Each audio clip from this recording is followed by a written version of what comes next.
नमस्ते दोस्तों, मेरा नाम डॉक्टर राधिका केड़कर है। मैं एक साइकेट्रिस्ट हूँ, साइकोथेरेपिस्ट हूँ, अकोला में प्रैक्टिस करती हूँ। आज हम ईटिंग डिसऑर्डर्स के बारे में बात करने वाले हैं। इस चैनल पे हम मेंटल हेल्थ रिलेटेड इश्यूज़ को डिस्कस करते हैं, जिनसे लोगों के बीच में अवेयरनेस बढ़े, वो अपने सेहत का ख्याल रख पाए और अपने फैमिली का भी ख्याल रख पाए। आज का जो टॉपिक है वो बहुत ही रेलेवेंट है, क्योंकि मैं देखती हूँ कि आजकल जो ईटिंग डिसऑर्डर्स है ये काफ़ी प्रमाण में बढ़ गए हैं। जो ईटिंग हैबिट्स है लोगों की वो चेंज हो गई है, इमोशनल इश्यूज बढ़ गए हैं। काफ़ी बार खाने का संबंध हमारे इमोशंस के साथ होता है। जब हम अच्छा महसूस नहीं करते तब हमें अच्छा नहीं लगता, भूख नहीं लगती, या फिर दूसरी सिचुएशन ये होती है कि कुछ लोगों में जब भी स्ट्रेस आता है, बहुत टेंशन होती है, एंग्जाइटी होती है, तब बहुत हाई कैलोरी चीज़ें खाने का मन होता है। शुगर जिसमें बहुत ज़्यादा है, यानी कि केक, मफ़िन्स, पिज़्ज़ाज़, ये सारी जो चीज़ें हैं वो बहुत प्रमाण में लोग खाना पसंद करते हैं अपने इमोशंस के साथ डील करने के लिए। तो ये एग्जैक्टली ईटिंग डिसऑर्डर्स है क्या? आजकल हम देखते हैं कि छोटे बच्चों में भी ओबेसिटी का प्रॉब्लम है, बड़ों में भी ओबेसिटी का प्रॉब्लम है, और दूसरे स्पेक्ट्रम के दूसरे पॉइंट पे ये हमें दिखता है कि काफ़ी लोग अपने फिगर को लेके, अपने बॉडी टाइप को लेके, अपने वज़न को लेके बहुत ज़्यादा चिंतित रहते हैं और हमेशा एक कंफ्यूजन में रहते हैं कि क्या खाना चाहिए, मैंने कितना खाना चाहिए, और एक स्ट्रगल रहता है अंदर ही अंदर में कि मैं ये खाने को लेकर। तो उसके बारे में आज हम डिस्कस करेंगे। 3 ईटिंग डिसऑर्डर्स कॉमनली हम देखते हैं: एनोरेक्सिया नर्वोसा, बुलिमिया नर्वोसा और बिंज ईटिंग। ये 3 मेन प्रकार होते हैं। ये बच्चों में भी हो सकते हैं, टीनेजर्स को लेकर बड़ों तक, जो यंग एडल्ट्स हैं उनमें भी ये हम 3 प्रॉब्लम्स देखते हैं। तो एनोरेक्सिया नर्वोसा में होता ये है कि ग्रेजुअली टीनेज के समय से, ज़्यादातर ये महिलाओं में होता है, लड़कियों में होता है, उनको अपना वज़न कम करने का होता है और कम हो ये इच्छा होती है। उन्हें बहुत एक परफेक्ट बॉडी, परफेक्ट शेप अपनी हो जाए ये लगता है, और अगर स्लिम भी है तो उन्हें अंदर ही अंदर में ये लगता है कि नहीं, मैं मोटी हूँ, मुझे और वज़न लूज़ करना चाहिए। ये हमेशा ये थॉट्स होते हैं कि मेरा वज़न ज़्यादा है, नॉर्मल है, कम है, तो भी ये थॉट होता है, तो भी अंदर ही अंदर में ये लगता है कि नहीं, मैं मोटी हूँ, और उसकी वजह से वो खाने के बारे में सोचते तो बहुत है पर खाते नहीं हैं, स्किप करते हैं। ब्रेकफास्ट स्किप करना, लंच स्किप करना, खाना अवॉइड करना, बनाते हैं, लोगों के लिए बनाते हैं पर खुद नहीं खाते हैं, और छुप छुप के ये चीज़ करते हैं।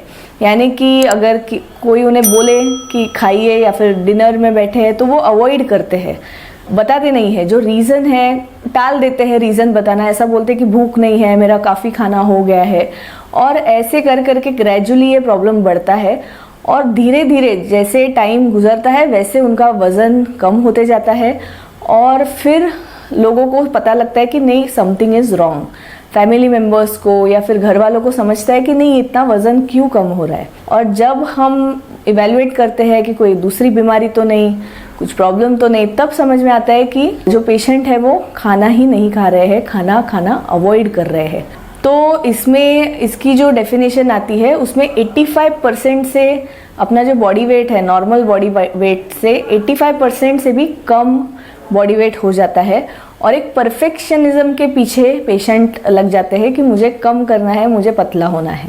कई बार प्रेशर होता है, एक पीयर प्रेशर होता है कि बाकी लड़कियां काफ़ी स्लिम है तो मुझे भी स्लिम होना है, उस चक्कर में बहुत प्रॉब्लम हो जाती है। कुछ प्रोफेशंस है, यानी कि मॉडलिंग है, एक्टिंग है, डांसिंग है, कुछ डांस फॉर्म्स में बहुत थिन होना अच्छा माना जाता है। तो ये जो अट्रैक्शन होता है लड़कियों को इस प्रोफेशन में जाने का, उसका भी फ़र्क पड़ सकता है।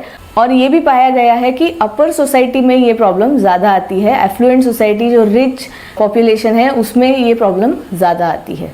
तो इसकी ट्रीटमेंट क्या है? इसकी ट्रीटमेंट है थेरेपी एंड मेडिकल मैनेजमेंट, क्योंकि जब प्रॉब्लम काफ़ी सीरियस होता है तब काफ़ी वीकनेस आ जाता है पेशेंट को, और एक साइकोलॉजिकल ब्लॉक्स काफ़ी आते हैं, साइकोलॉजिकल लेवल पे पेशेंट खाना रिफ्यूज़ करते हैं। तो उनको मतलब जो इनटेक है वो एक चैलेंज हो जाता है फैमिली और डॉक्टर्स के लिए। उनका इनटेक शुरू हो जाए, पेशेंट खाना खाना शुरू कर दे, ये बहुत एक बड़ा चैलेंज हो जाता है। कभी कभी एडमिट भी करने पड़ सकता है। अगर ये प्रॉब्लम बहुत बढ़ गया है तो एडमिट करके थेरेपी लेके, काउंसलिंग सेशंस लेके और मेडिसिन्स लेके ये प्रॉब्लम को ठीक किया जा सकता है।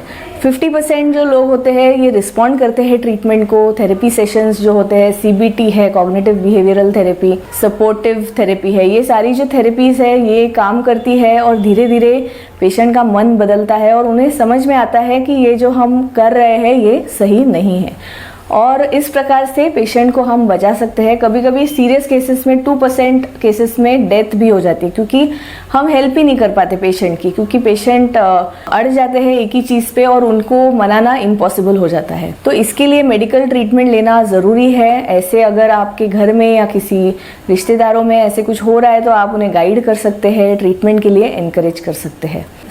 मैं उम्मीद करती हूँ ये वीडियो आपके लिए अच्छा रहा होगा और ऐसे ही और वीडियोस पाने के लिए आप इस चैनल को भी सब्सक्राइब कर सकते हैं, लाइक कर सकते हैं, शेयर कर सकते हैं।